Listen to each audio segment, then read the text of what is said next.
gisee tey naka ngeen di xoolee ban bët ngeen di xoolee reddition des comptes bi surtout après la libération de Mansour Faye liberté provisoire bien sûr procédure bi jeexagul est-ce que yéen a ngi jàpp ba tey ne règlement de compte la bu leen mën a nasaxal wala am ngeen fi mu ne yaakaar lueur d'espoir am na ci ñeneen ñi ci des ñëpp peut-être ci liberté la ñuy mujj même bu weesoo liberté provisoire.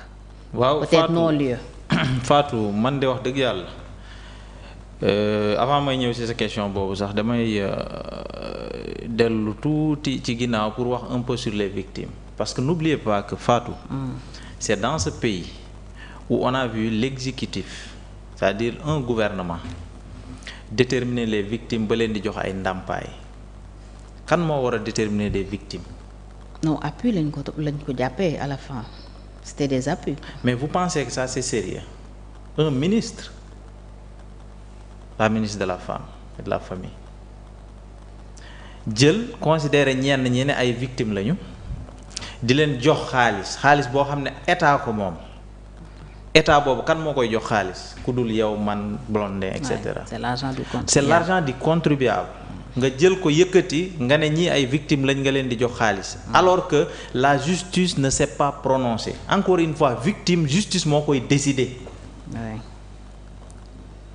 loolu ils pensent qu'ils ne vont pas payer ça ils vont payer ça bu ñu fi jógee ñeneen bu ñu fi ñëwee ak ñu ñu mënti di doon mën nañ leen a poursuivre ci loolu. 5 milliards yi 5 milliards yi c'est pas sérieux pour des gens qui étaient venus pour opérer une rupture profonde même.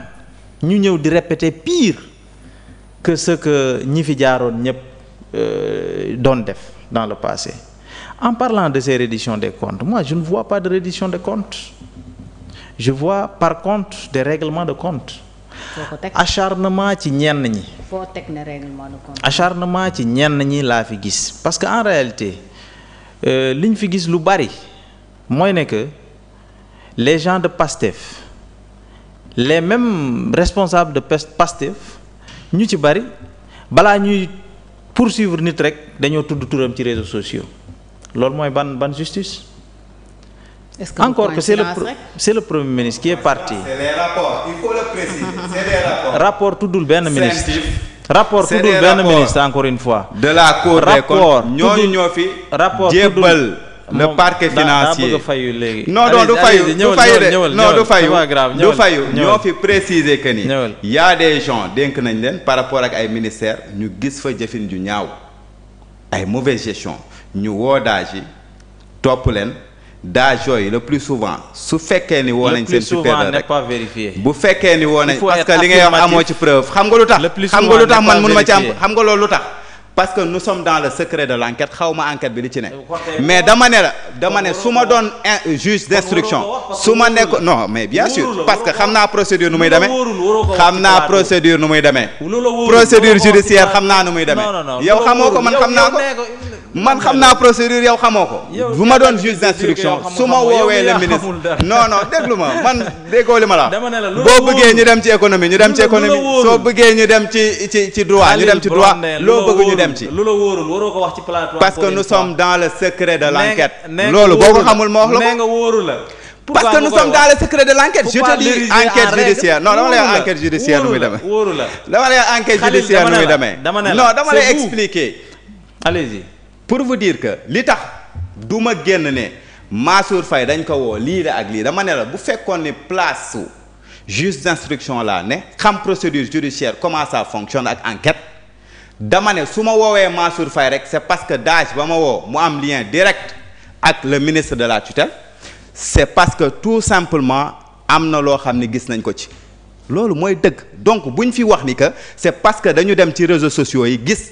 ñu cibler ay nit rek ñu woo lañ mais ça ne se passe pas comme ça c'est par rapport à des rapports c'est par rapport à des rapports qui sont des présumés taxal seeni ministre loolu nga bëgg a wax déggu daaj yi li ma jàpp mooy loolu nga jàpp baaxul yéen li ngeen jàpp baaxul man li ma jàpp te xam droit naka lay fonctionner enquête naka lay fonctionner mu am ay lien moo tax ma expliquer la loolu su amul woon benn lien te tudduñu ci ministre tel ou tel waaw d'accord aussi il faut se dire que joxaat ma sama il faut se dire joxaat ma sama micro ma daaneel lii ma jox waa léegi bàyyi ma daaneel lii fooy aussi jëm bàyyi ma daaneel lii beneen bi mooy personnalité morale bi nga xam ne nii moo jiite ministère mooy le ministre lépp lu fa xew war nañ ko mën a woo c'est ça la vérité. c'est pas toujours comme ça. mais c'est comme ça un DAGE peut faire une faute boo xamante ne yoonu ministre newu ci. même si le ministre est tutelle. je suis parfaitement d'accord mais en tant que personne morale war a suivre lépp. pour man lépp lu fa xew war nañ laa woo pour enquête. mënta ne loolu mënta ne. parfois les responsabilités sont individuelles. pas collectives. d'accord na mais il y a des responsabilités collectives en tant que personne morale. benn structure lu fa xew pour man war nañ la woo pour déglu la même bu dul pour sonal la. mais bàyyi naa la kàddu bi léegi. allez avec moi que avant ñuy ñëw ci avant ngeen di ñëw ci bopp réew mi yéen a fi doon naan la prison doit être une exception. La liberté doit être la règle. Mais aujourd'hui xoolal li ngeen jàpp ak léegi bi ngeen ñëwee ak léegi vous n'avez fait que 2 ans. oui xoolal nu mu bare. Donc vous avez érigé la prison en règle et la liberté l'exception. Képp ku ngeen jàpp rek mandat de dépôt. Afa balaa dara di xew demal mandat de dépôt nga xaar ñu fa. Et puis pour des cas de flagrance de flagrant délit. pourtant ñoom ñëpp jugé nañ. Pour des cas de flagrant délit vidéo ku def vidéo loolu lan moo ko gën a nekk flagrant délit vidéo ñu yóbbu la instruction nga nekk foofu 6 mois wala plus yéen a ngi feesal kaso yi sans pour autant xalaat ne démb yéen a doon défendre le désengorgement des prisons kon kay yéen a ngi yokk xar mi karaw yéen a ngi yokk problème yi ci biir prison yi.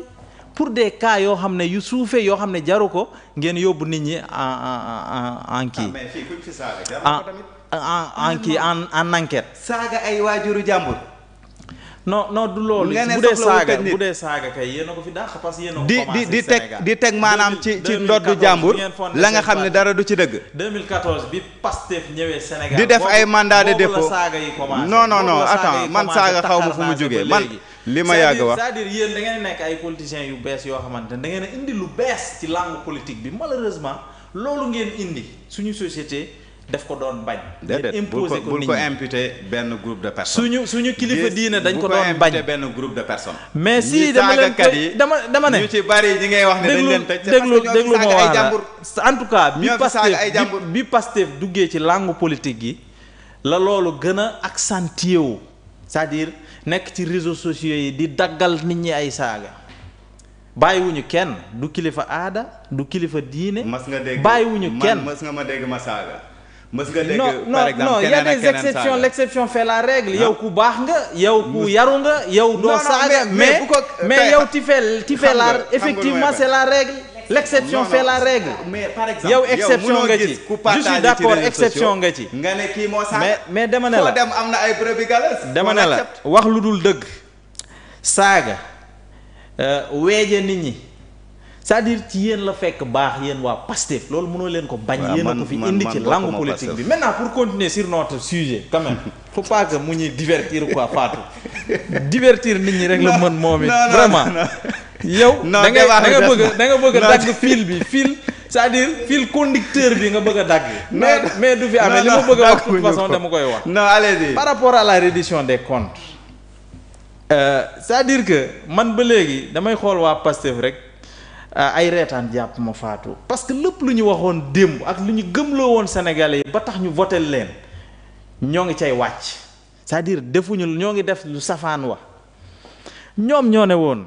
kaso yi dañoo fees bu ñu ñëwee lii duñ ko def parce que tëj lu toll nii c'est anormal ñoom bi ñu ñëwee léegi dafa mel ne léegi la kaso yi gën a fees ça c'est un et je ne peux pas comprendre vous dites que vous faites la reddition des comptes personne n'est contre la reddition des comptes mais li ñu contre kay mooy singali gi acharnement bi règlement de compte gi ci ne loolu la ñuy bañ te loolu ñépp ko war a bañ dama eenal diw parce que nekkul ak man dama eenal diw parce que il ne partage pas mes idées dama eenal diw parce que farul ci man politiquement parlant dama eenal diw parce que lépp lu ma wax vraiment il se positionne en quelqu'un boo xamante ne dafa contre li may wax loolu nag wax dëgg yàlla bu ngeen ko fi dindee démocratie amatu fi démocratie mooy yow nga am sa idée man ma am beneen idée ma teg ko nga teg ko ñu discuter ci loolu mooy charme démocratie mais malheureusement yéen bi ngeen ñëwee léegi wax dëgg yàlla Khalil